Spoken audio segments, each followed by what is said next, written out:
So we've been talking about Bronsted-Lowry acids and bases, proton acceptors, proton donors. So there is another way to look at acids and bases. It's called a Lewis definition, Lewis acids and Lewis bases. So a Lewis acid, instead of being something that donates a proton, it is being looked at from the other way, that it's accepting an electron pair. So Bronsted-Lowry acids, sources of protons, hydrogen ions, those are also Lewis acid. So this is a Bronsted-Lowry base reacting with a Bronsted-Lowry acid to become the conjugate acid here. And this is also the same for a Lewis base and a Lewis acid. The Lewis base is the electron pair donor. The acid is the electron pair acceptor. So this is the same. These are also Lewis bases and Lewis acids.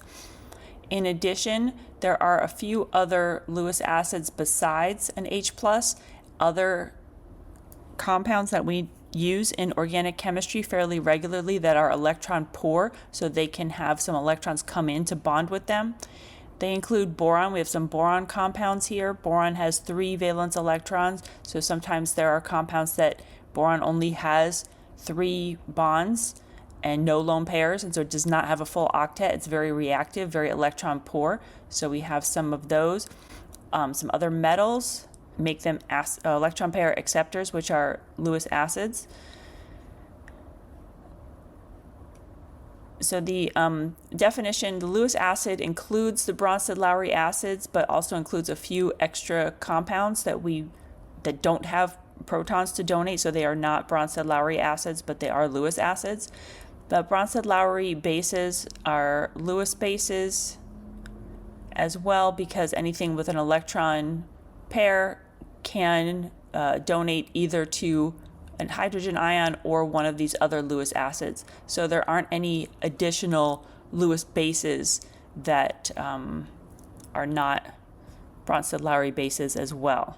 So the base definition is pretty much equivalent. The Lewis acid is just a little bit more broad because we have some additional compounds that would not qualify as Bronsted-Lowry acids that are still Lewis acids. What I did before showing you nitrogen being a Lewis base is the way that we look at acid-base reactions, or any reaction in general. Even though it's tempting with acid-base reactions to look at the proton as hopping from one thing to another, and that is definitely a way to think about it, when we look at reactions throughout this course, we're going to be looking at where the electrons are going. That's where we focus our attention, and that's how we show what is happening in a reaction, is to show where are these electrons going, what new bonds are forming, what bonds are breaking because the electrons are being pulled away from an atom. And acid-base reactions are a pretty good introduction to how to draw these reaction mechanisms. So what we're going to be showing is the electron pair on the base coming in and attaching itself to that proton. The acid has some sort of proton that can be donated to the base. Remember, acids are proton donors. Bases are proton acceptors. So we show these electrons coming in and grabbing that proton. We have a 2-headed arrow because 2 electrons are doing that.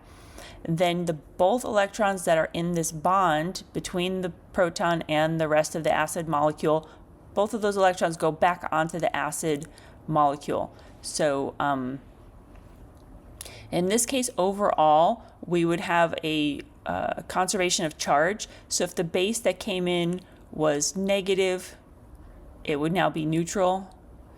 If the acid was neutral molecule, then now it would have a negative charge. So don't forget about the charges. I didn't have them written in this general example. Let's see if we can do a few specific examples and see that happening. So here is one. We are going to draw acetic acid.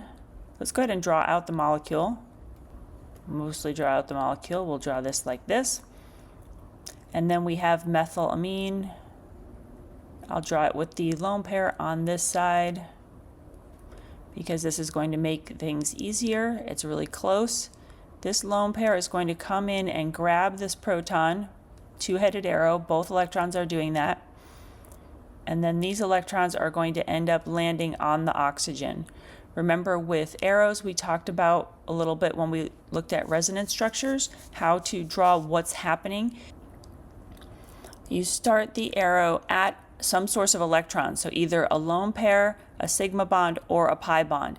This is different from resonance structures. Resonance structures do not have sigma bonds that are breaking, but reaction mechanisms can have bonds breaking. Like this particular one here has a sigma bond between the oxygen and the hydrogen, which does break. So we are starting at that electron pair and drawing where it ends up.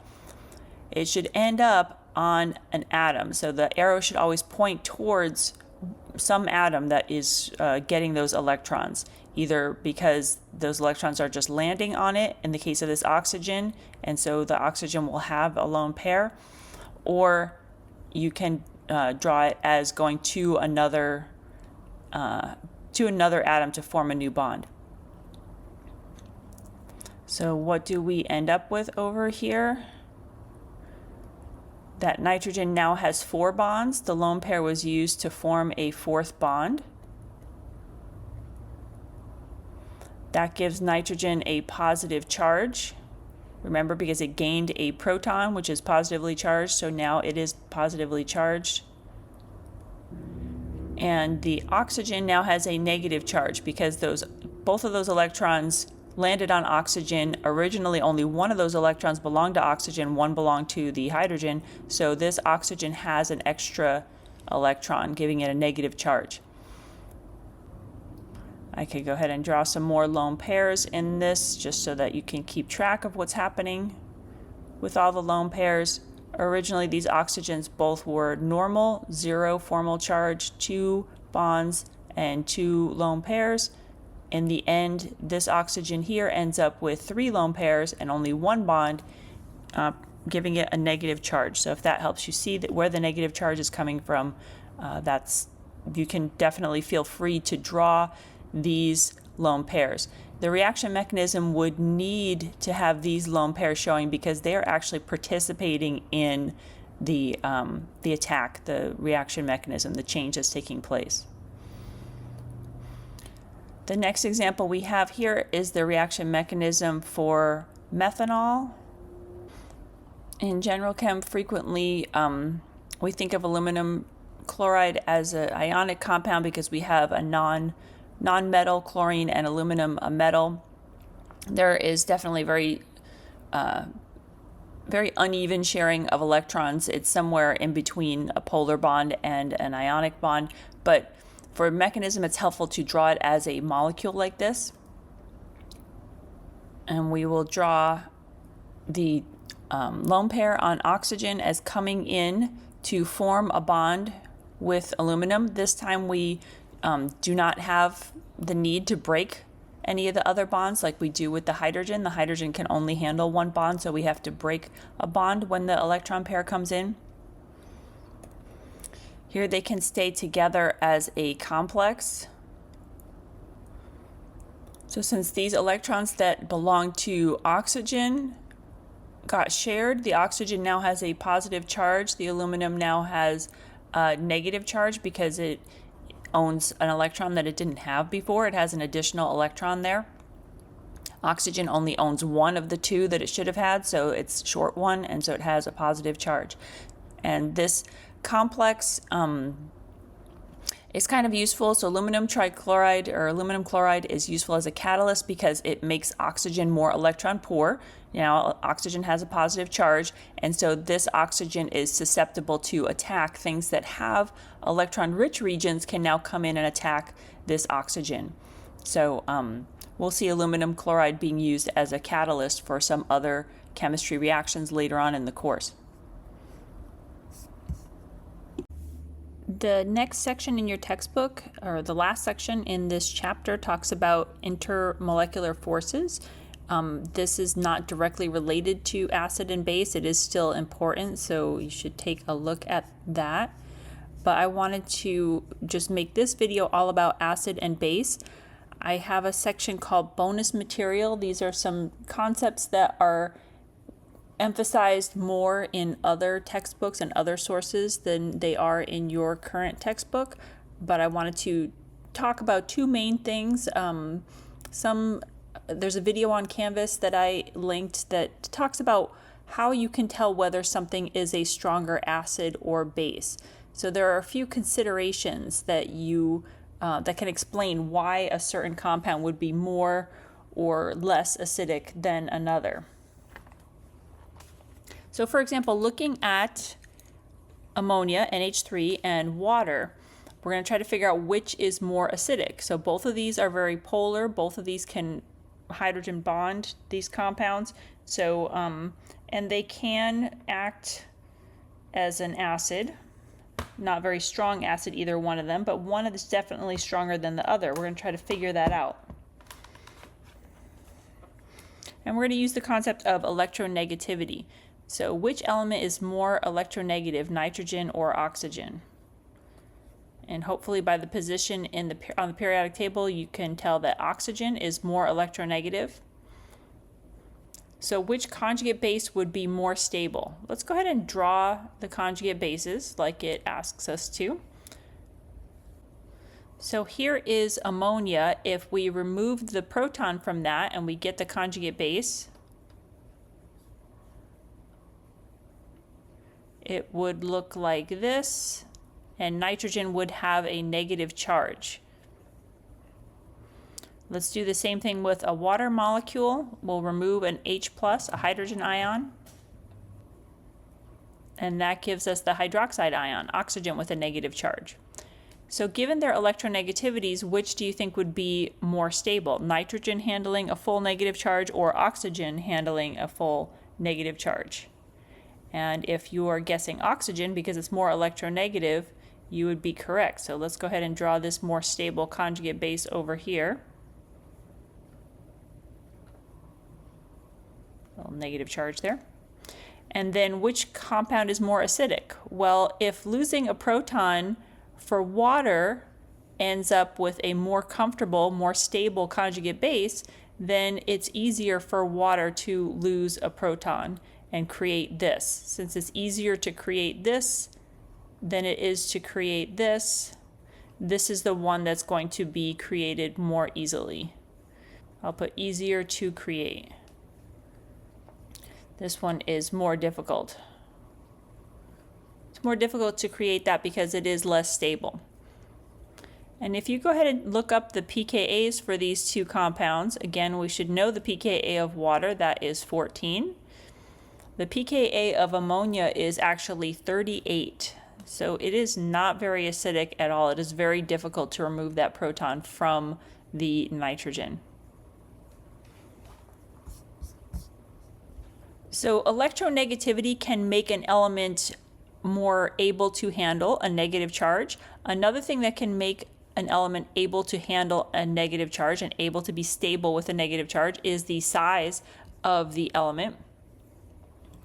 So let's compare some elements that, they have different electronegativities, but the size is going to be more important in determining how stable the anion is. So the least electronegative and the most electronegative, we're looking at these halogens right over here. So we know the most electronegative element on the periodic table is fluorine, so fluorine would definitely be the most electronegative. Chlorine is less electronegative than that, and bromine is less electronegative than that.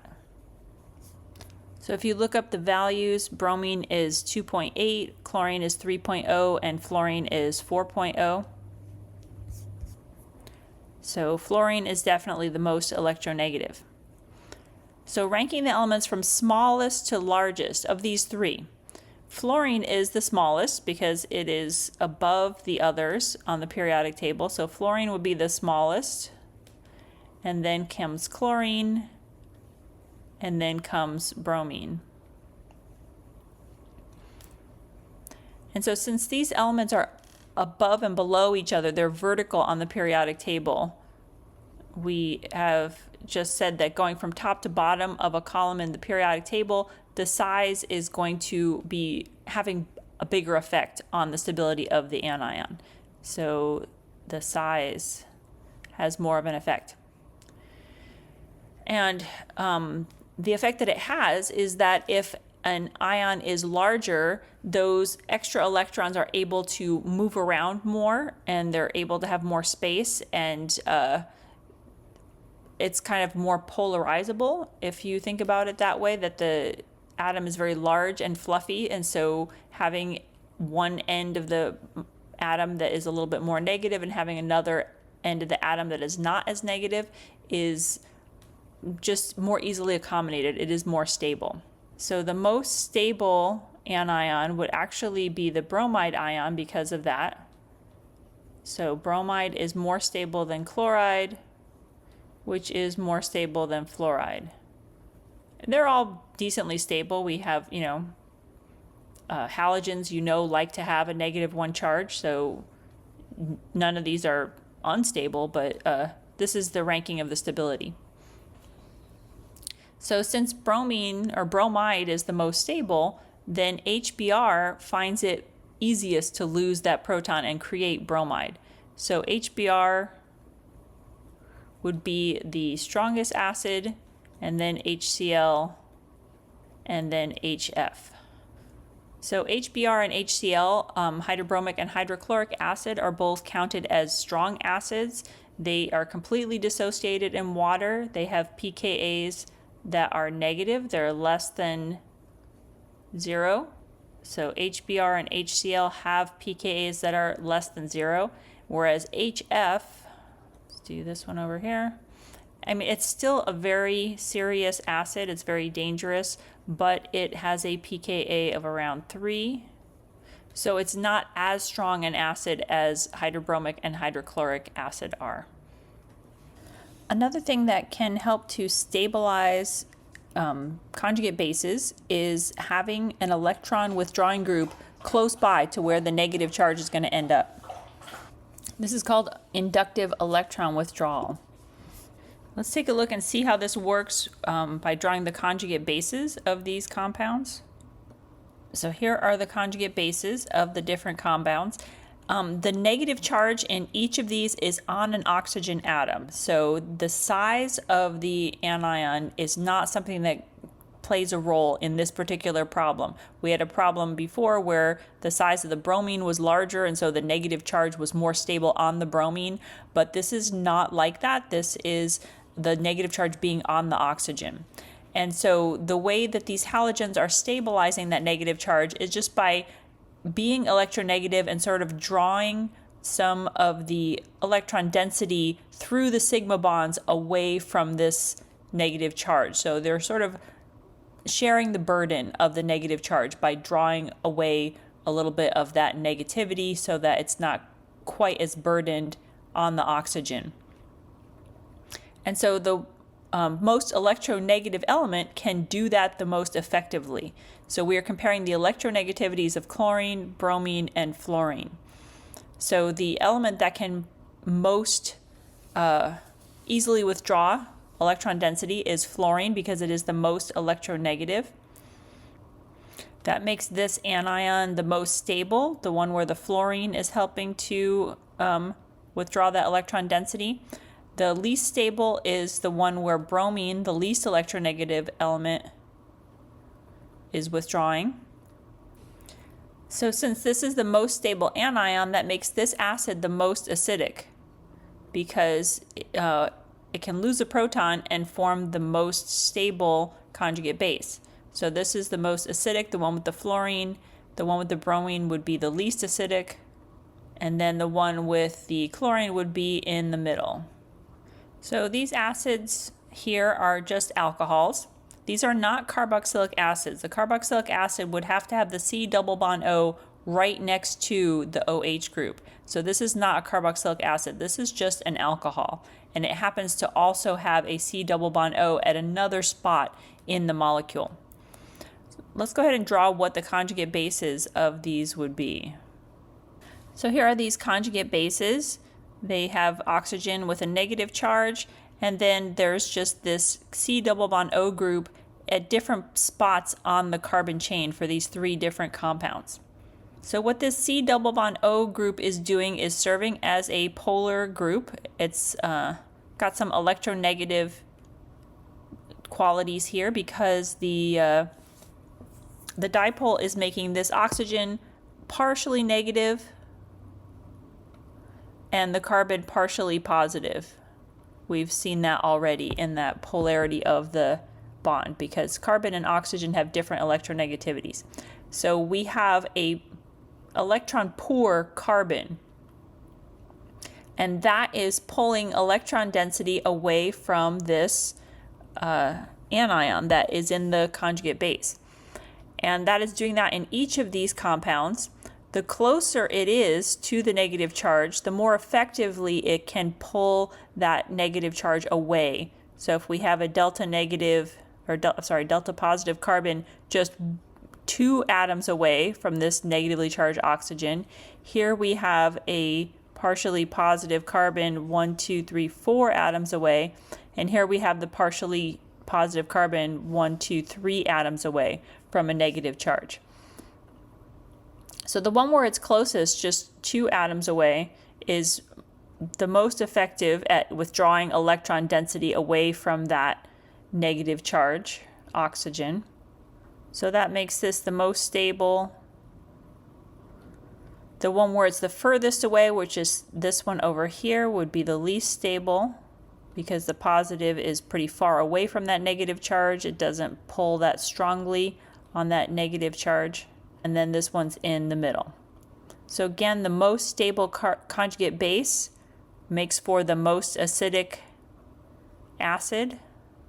It most readily loses that proton because it results in a more stable conjugate base. That would make this the least acidic, and this one would also be in the middle. Another thing that can make a conjugate base more stable is resonance structures. So if you have contributing resonance structures like this, that means that negative charge is not located on only one oxygen like it is for an alcohol. It's being shared by both of the oxygens. The negative charge isn't entirely on this oxygen. Some of the electron density can go to bond with this carbon, and then that electron density can then be kicked onto this oxygen. So you have some negative charge on one oxygen, some on the other. So you could also draw it like this. This is supposed to be a delta. So a partial negative charge on each of these oxygens. So both of them can help each other carry that negative charge, making it more stable than an alcohol where all of the charge is just on the one oxygen. So this is less stable because it's unable to share that negative charge. This one is more stable because that negative charge can be shared through resonance. Let's take a look at this other example down below and see which of these would be more acidic. So we'll go ahead and draw the conjugate bases and see if either of those conjugate bases can be stabilized by having resonance structures. So I've removed a proton from each of these nitrogens, and I've drawn the conjugate bases. Here we have nitrogen that has to carry that negative charge all by itself. So this is less stable. This one over here can have a lone pair come in to this carbon. Then this pi bond can go to this oxygen. The result of that is a nitrogen that is double bonded to the carbon and an oxygen that is single bonded with 3 lone pairs. So we have this negative charge being shared by the nitrogen and the oxygen versus the compound on the right where the negative charge is all on that one nitrogen. So this is going to be more stable. The nitrogen has an oxygen to help it out with the burden of the electron density that it has to carry. And so since the conjugate base of this first one on the left is more stable, that one makes this more acidic. And this is less acidic. And there is a pretty significant difference to the acidity of a nitrogen that is right next to a carbon double bonded to an oxygen. Let's take a look at some resonance structures to see what can happen to a carboxylic acid if you put it into a very strong acid like sulfuric acid or hydrobromic acid. We are going to be doing some reactions with carboxylic acids next semester, and this first step in the mechanism is to add a proton because a very strong acid is present as a catalyst, some sulfuric acid or something like that. So here's a carboxylic acid that has not been deprotonated, a regular carboxylic acid structure. And I'm going to go ahead and draw the arrows where we get this second resonance structure. We can bring these, this lone pair into the carbon and then kick that other pi bond back up to that oxygen. And then we get a structure that looks like this. This is a little bit strange. The carboxylic acid structure is not an even average of these two resonance contributors. So this would be the major contributor, and this would be a very minor contributor. So the delta negative and the delta positive that we have on this structure are very, very small. But we can see that of the two oxygens, this top oxygen here is slightly more electron rich. So if we want to use some concentrated sulfuric acid and add a proton to the carboxylic acid, so the carboxylic acid is going to act as a base, and the concentrated sulfuric acid is going to act as the acid and give a proton to the carboxylic acid above. So where is that proton going to go? When we draw our mechanisms, we have to know where that proton is going to go. And if we look at this minor contributor, we can see that that oxygen facing up is actually one that is more electron rich. So that is where the proton can get added. And when we add the proton there, we get a structure, a conjugate acid that is stabilized by resonance. So let's go ahead and stabilize that by resonance. We'll do the same thing we did up above. And we'll take a lone pair from this oxygen, add it to that carbon, and then take this and put that pi bond up onto that other oxygen. We end up with this structure on the right where the positive charge is on the other oxygen now. So the positive charge that results when you protonate, adding a proton to this carboxylic acid, that positive charge that results can be shared on both of the oxygens if you add it on that oxygen up above.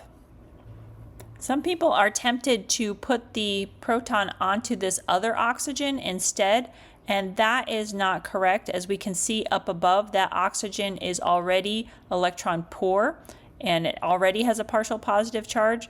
So this positive charge being on this oxygen, it is not able to be stabilized by the pi bond. We can't take this bond away and put it into this oxygen because this oxygen already has 2, 4, 6, 8 electrons. This already has a full octet. So we cannot relieve this positive charge by pulling in any additional electrons. It cannot fit more than 8. So this is not shared.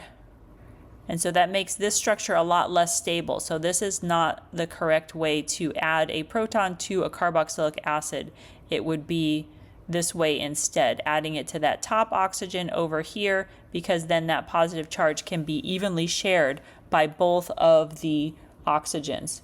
We have 2 equal resonance contributors here. So as opposed to up above now where you had a major and a minor, now we have equal resonance contributors because both of these are fairly equivalent. They both have a positive charge on one of the oxygens and a proton on the oxygen. But the homework that we're doing for some of this chapter has a couple questions about why something is more acidic than something else. And so we just went over a few of these possibilities Something would be more acidic if its conjugate base is being stabilized by one of these factors. It could be stabilized by the electronegativity of the atom. We already talked about that. The size of the atom. So going down the periodic table, if you have a larger anion that's more polarizable, it's more stable. Something could be stabilized by inductive electron withdrawal somewhere else in the molecule, pulling the electron density away through those sigma bonds. It could be stabilized by resonance structures. A pi bond can be moved around to help share the charge in a few different locations on the molecule. And then the last one that we did not have an example of here in the note packet, one last possibility is hybridization or orbitals. The important thing to consider with hybridization and orbitals is that an anion that happens to be sp hybridized is more stable than one that is sp2 hybridized, and the sp2 hybridized is more stable than the sp3 hybridized anion. And that is because as you go from sp3 to sp2 to sp, you get more s characters in the hybridization. So if you think of an sp hybridized orbital, that is half f s and half p, whereas an sp3 hybridized orbital is only a quarter s and 3/4 p. So the more s character that you have here keeps those electrons closer to the nucleus, closer to the positive charge, and it just tends to be more stable. So here's an example over here. So here we have a comparison that uses hybridization and orbitals to explain why this is more acidic, this top one, than the bottom one is less acidic.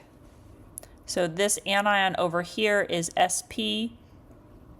That makes it more stable than the anion over here, which is sp3. Neither one of them is very acidic. The pKa, having a negative charge on carbon is not that great. The pKa of this is pretty high, it's 25, but the pKa of this one down here is more on the order of 50. So it's around 50, which is way, way higher. So this is much less acidic than the sp hybridized carbon would be. So I think that there is an example of that in our homework, and I just thought I would mention this so that we could take a look at that problem as well. Okay, so one other topic that I wanted to spend some time on is relating the behavior of acids and bases to the pH of the solution where they are located. So the relationship between pKa and pH is given by the Henderson-Hasselbalch equation. It's useful for calculating the pH in buffer solutions. So you might have used it that way before. You might have calculated the pH by taking the pKa of your buffer acid and then subtracting the log of the quotient of the acid form of the buffer divided by the base form of the buffer to figure out what pH you are working with. We're not going to do that as much except in an extra credit assignment, but we're going to look at what this equation means. How is the pH related to the pKa through this equation?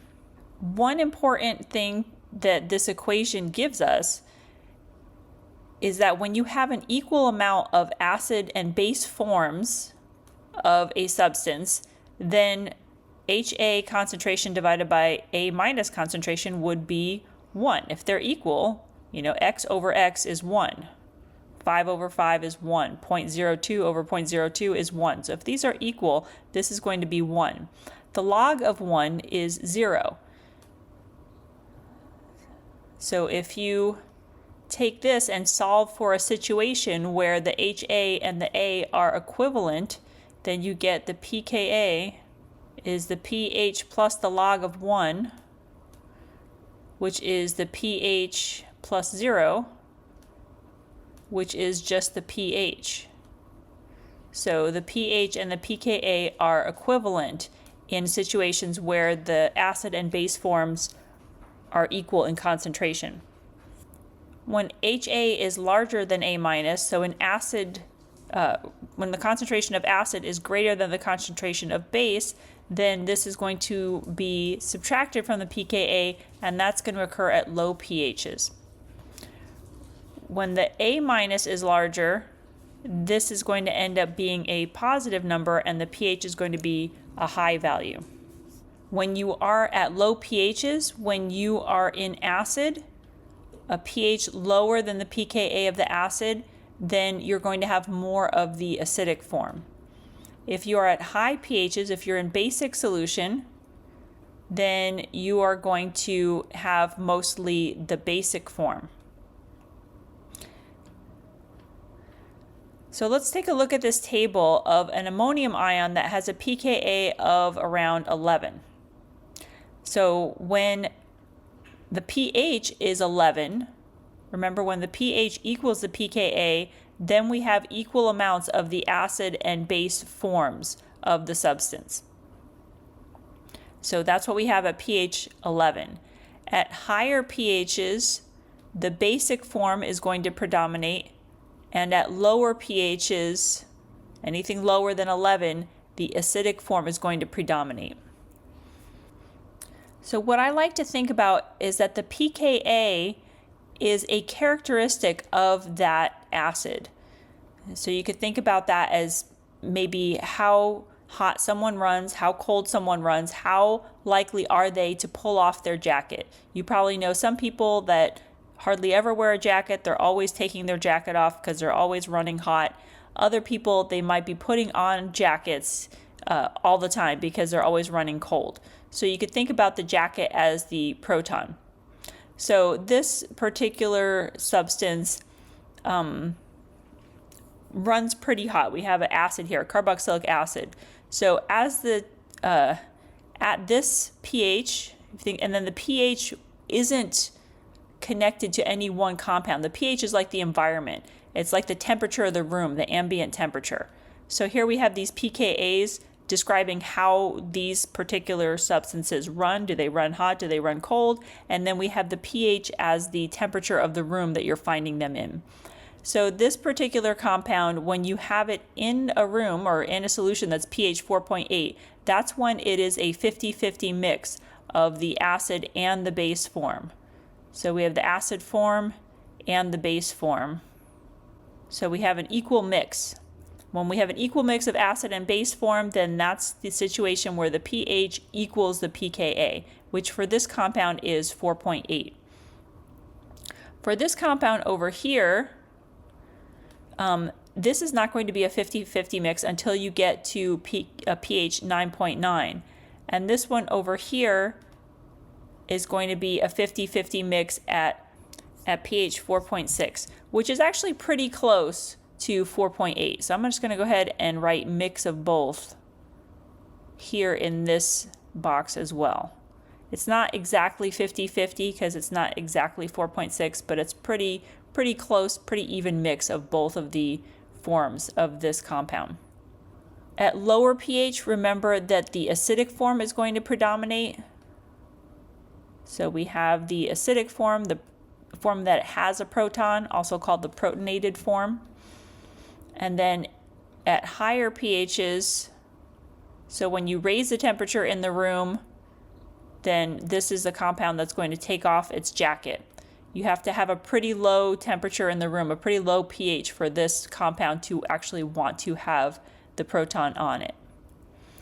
So at pH 7, it is already done with its proton, it's lost its proton, taken its jacket off, and of course getting hotter from there, it's definitely going to have no jacket on at any of these pHs.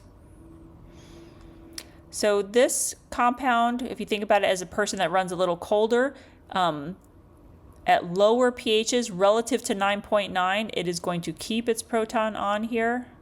So pH 2.5, still too cold to take the jacket off. pH 4.8, still too cold for this one to take the jacket off. pH 7.0, still too cold to take the jacket off. On the way from pH 7 to pH 11, you pass pH 9.9, and that is the temperature, or that is the environment at which this starts getting deprotonated. So when you've gotten to pH 11, now the proton is gone and you have that negative charge.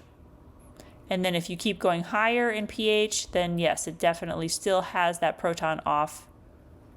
Anything higher than pH 9.9, the proton will be off. At pH 9.9, it'll be a mix, and then at lower pHs, it will have the proton on. So over here, we have the proton on at the lower pH. We have NH3 with a positive charge. And then above 4.6, the proton will be missing. The proton will be off. And we'll have that lone pair, and the charge will also be gone. So at these higher pHs, this will be the deprotonated form. The proton will be missing. So here is a like a quick and dirty estimate of how to figure out how much acid and base form are present at a given pH. When the pH equals the pKa of the acid, then the acid and the base forms are equal. It's a 1-to-1 ratio. So if you are at a higher pH, the base is favored. So we already talked about how the base becomes more prevalent at higher pHs. If the pH is 1 unit above the pKa of the acid, it's a 10-to-1 ratio of the base being favored. And if you are 2 units above the pKa of the acid, it's a 100-to-1 ratio of base being favored. As the pH goes lower, the acid is favored. If it goes 1 unit lower, then the acid is favored by a 10-to-1 ratio. If you're 2 units lower, then the acid is favored by a 100-to-1 ratio. Okay, so if you have equal forms of HCN, the acid form, and CN minus, the base form, then that means the pH equals the pKa of the acid, which we are being told up here is 9.1. Then if we want to have the concentration of HCN be 10 times higher, then we want for the acid to be 10 times higher, we need to go lower in pH. And then a factor of 10 means you're going lower by 1 unit. So the pH for this situation would be the pKa minus 1, which is about 8.1. And then if we want the base to be 10 times higher, we go up in pH. For the base to predominate, we have to go up in pH, and for it to predominate by a factor of 10, we need to go up by 1 unit. So from 9.1, we go to pH 10.1. If we want the concentration of base to be higher, still 100 times higher than the concentration of acid, then we would go 2 units up. So that would occur at a pH of 11.1. Mostly you just want to remember that at higher pHs, that's when the base form predominates, and when at lower pHs, that's when the acid form predominates. But if you wanted to give a little bit of an estimate, then you could use this equation as well. We're going to be doing some extractions using acids and base in a couple of weeks in lab. So we can adjust the solubility of organic acids and bases by changing the pH of the solution. So water likes to have charged compounds. It likes to dissolve salts. So even more than it likes dissolving hydrogen bonded or polar compounds, it likes dissolving charged compounds. And organic solvents are very limited at their ability to dissolve charged compounds. So the charged compounds could be more soluble in water. Uncharged compounds are going to be more soluble in organic solvents. So we're going to go back to this table and see what kind of pH you would want to use to dissolve these compounds. So here is our table that we were looking at before with what different substances look like at different pHs. And remember that water is better at dissolving charged compounds. So looking at ethylamine with the pKa of 11 it is going to dissolve better at lower pHs. pHs lower than 11, that's where this compound is going to be charged. On the other hand, this carboxylic acid is going to be charged when it's in the deprotonated form, so it is going to be soluble at higher pHs. And if you want it to be charged in at least 100-to-1 ratio, then it should be at least 2 units away from the pKa. So a pKa of 6.8 or above. Whereas here you'd want a pKa of 9 or below, so that it was decently below the place where it's a 50-50 mix. This phenol, you would want it in the deprotonated form. So you want higher pHs. If you want to make sure that a lot of it is in the deprotonated form, you'd want to go higher by about 2 units. So you'd want to go to about 11.9, 12. So you'd want, that's why I circled just half of this box, maybe the upper end of this range. Whereas for this compound over here, you would want a low pH where it is a charged compound to try to get it to dissolve. So something low, like about 2.5, that would be appropriate to make it more of a charged compound. Let's take a look at compounds that can be used in acid-base extractions. So in this scenario, we have a mix of these two compounds, benzoic acid with a pKa of 4.2 and ethyl 4-aminobenzoate, which the protonated form of that acid has a pKa of around 3. And we're going to figure out that if we adjust the aqueous layer to have a pH of 1, where are these compounds going to end up? Are they going to be charged or not charged? Are they going to go into the organic layer or the aqueous layer? And then we're going to look at do the same thing for doing an extraction with a water solution that is pH 7.0, and then a final one where the pH is 13. So if the pH is 1, then the benzoic acid is going to be more in its acid form, because that is a low pH compared to the pKa. So we would have benzoic acid being in its protonated acid form, which is this, which does not have a charge. So this would be more soluble in organic solvents. And in contrast, below 3, you're going to be in this protonated form. So this protonated form of ethyl 4-aminobenzoate would be more soluble in water. So at a pH 1, if you did an extraction, the ethyl aminobenzoate would go into the water and the benzoic acid would stay in the organic layer. So let's look at what happens if you have an extraction that you do with a pH of 7 for your water layer. At a pH of 7, that is above 4.2, so the benzoic acid will be in its base form, or its deprotonated form, which is ionic. So this could go into the aqueous layer.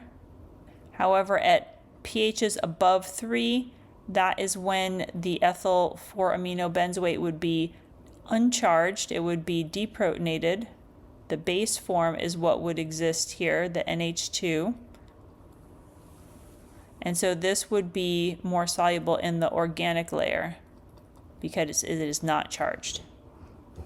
And then the last pH that we are looking at is pH of 11.